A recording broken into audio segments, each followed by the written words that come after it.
So we've already known about preterite tense. We did regular and a couple of things that are irregular about preterite. We didn't really specifically talk about why we use preterite when we did it. Just know that it's usually, and this is on page 68 in your book, done. It's usually used for something that began, ended, it's completed, done, over with. So if I say, I entered through the door, I only entered through the door once. I'm done entering. That's past tense. Preterite. The other past tense is imperfect. And so they're a little bit different in the way that you use them. It's just two different, like when we use it in English, we don't really know that we're using two different past tenses.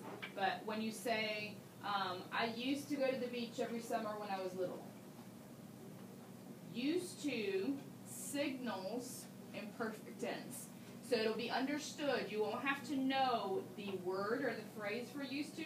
It'll just mean, okay, the actual verb, whatever the meaning is. You can say I went or I used to go. So that's imperfect is more for a repeated, habitual past action, something that you did all the time in the past. And preterite's more of a one-time, I'm done, over with thing. So you will not have to know for this chapter why we're using each one.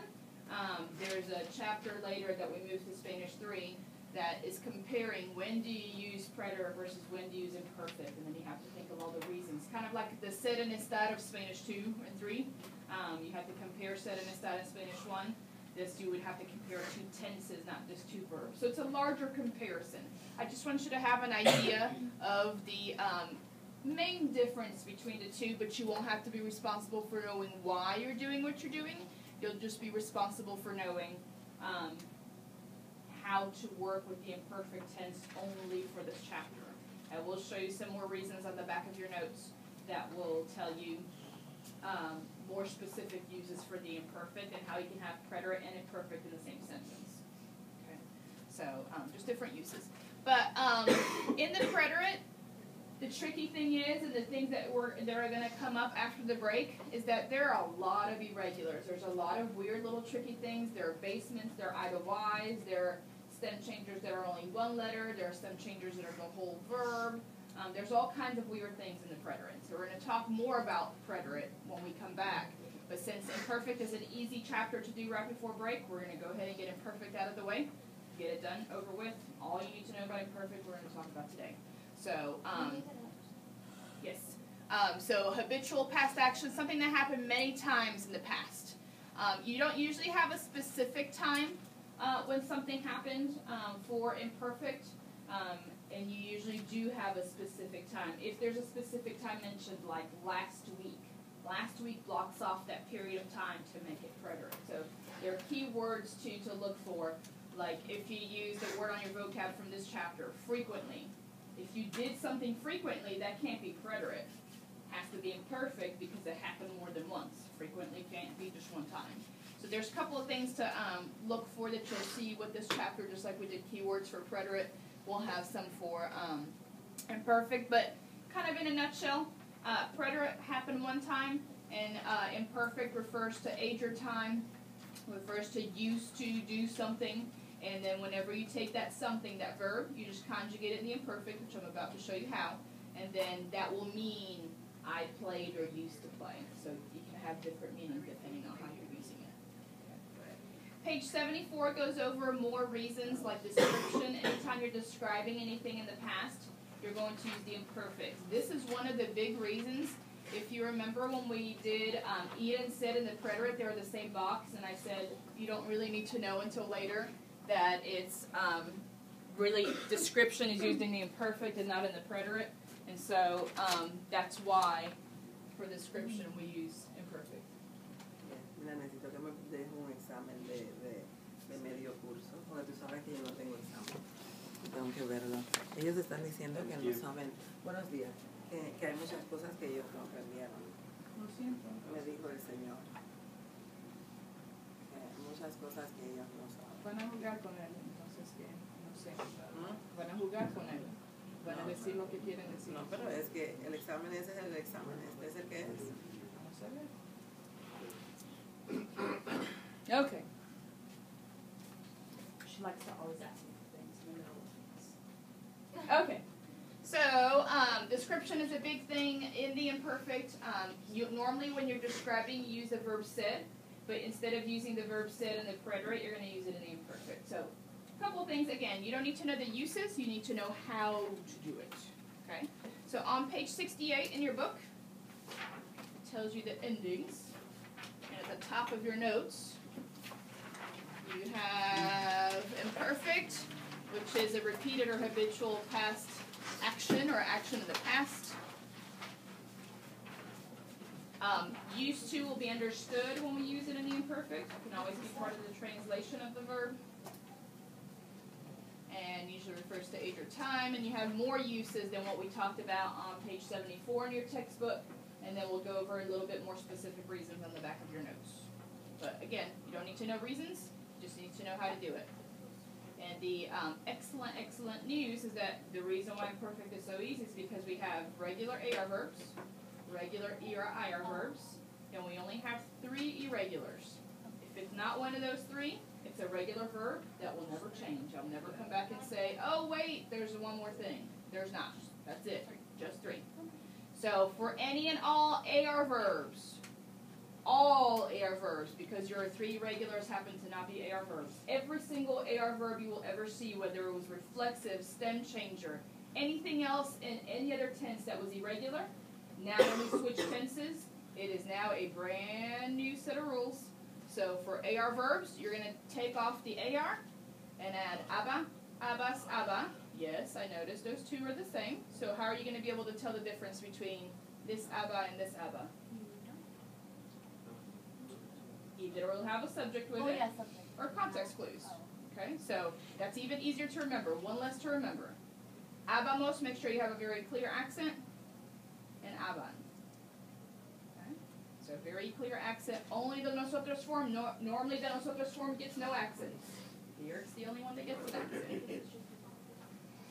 So if we were to conjugate the verb hablar in the imperfect, then we have hablaba, hablabas, hablaba, hablábamos, hablaban.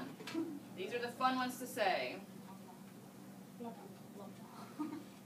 There's a little note there on page 68 off to the side that says basically that there are no stem changers, there's nothing weird about AR verbs. We're just using these endings and that's it. Then when you flip over to page 70, it tells you about ER and IR endings, which are ia, ias, ia, iamos, ian. And that's the box for ER and IR verbs.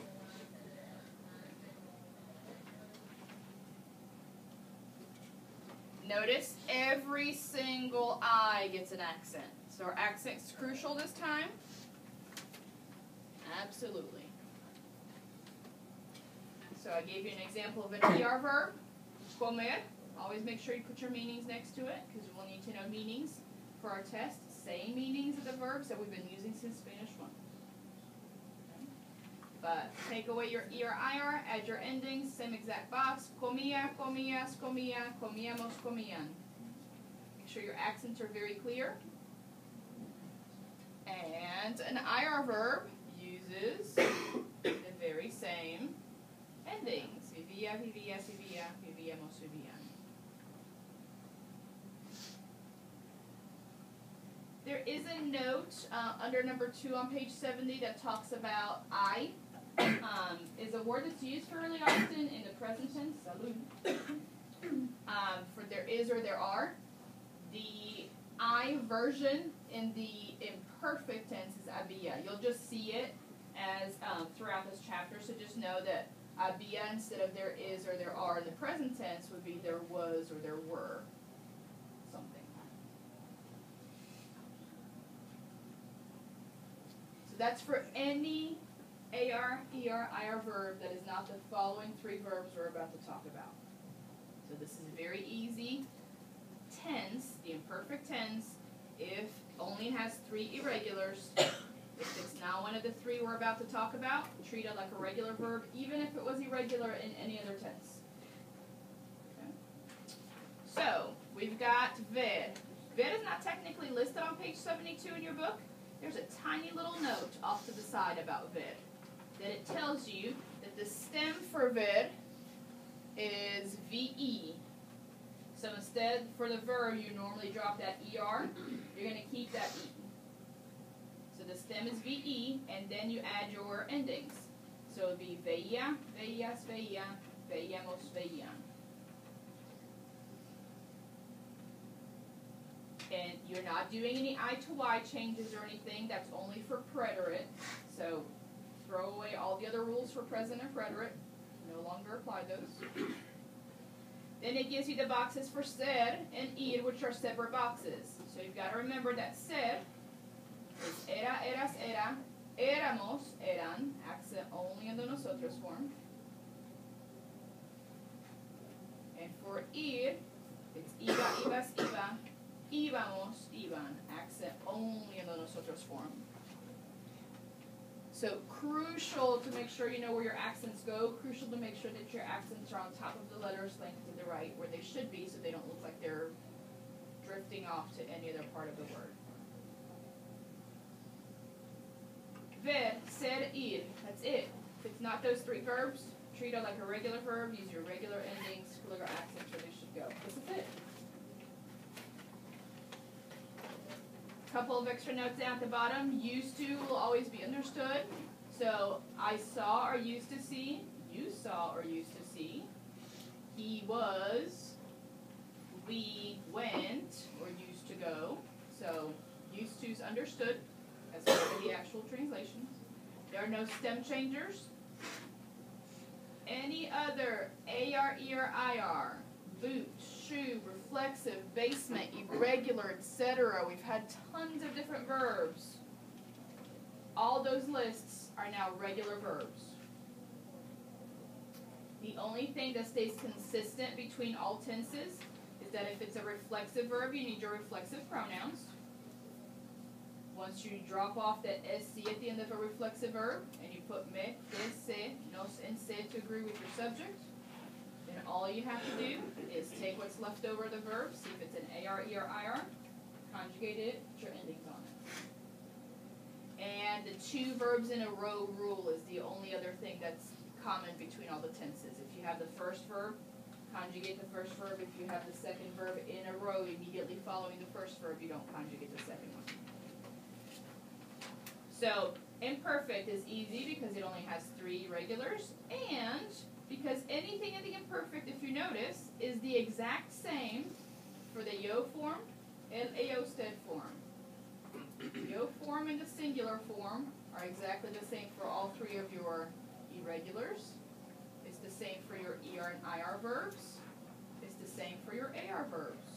So one less thing to remember. Easy enough? Almost too good to be true? So would you change the I to Y if it was 3 verbs? Do not change I to Y. We only do that in a How preterite. does it say under? It says with X's next to it, so you don't change.